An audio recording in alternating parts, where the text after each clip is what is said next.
ഗുജറാത്തിലൂടെയുള്ള യാത്രയിൽ ഈ കൃഷിയിടത്തിൽ ഈ കാളകളെ കൊണ്ട്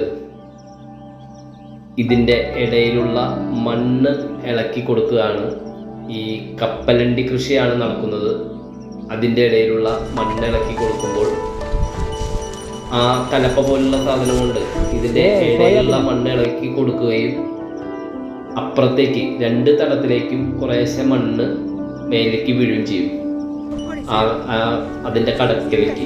അപ്പോൾ വളം ഇട്ട് കൊടുത്ത് വളപ്രയോഗം കഴിഞ്ഞാൽ മണ്ണ് ഫില്ല് ചെയ്യുന്ന കാളകളെ കൊണ്ട് ചെയ്യിപ്പിക്കുന്ന ഒരു കൃഷിരീതിയാണിത്.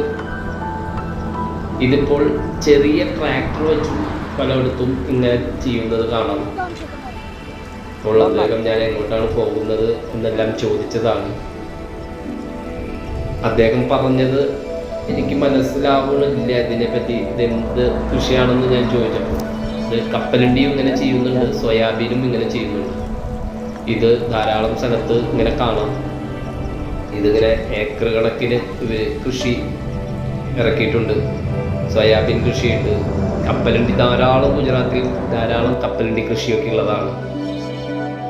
അപ്പോൾ അതും കണ്ടു നിന്ന് അദ്ദേഹവുമായി കുറച്ചു നേരം സംസാരിച്ച് ഇങ്ങനെ നിന്നതാണ്. ഇതും ഒരു കൃഷി രീതിയാണ് ഇവിടുത്തെ.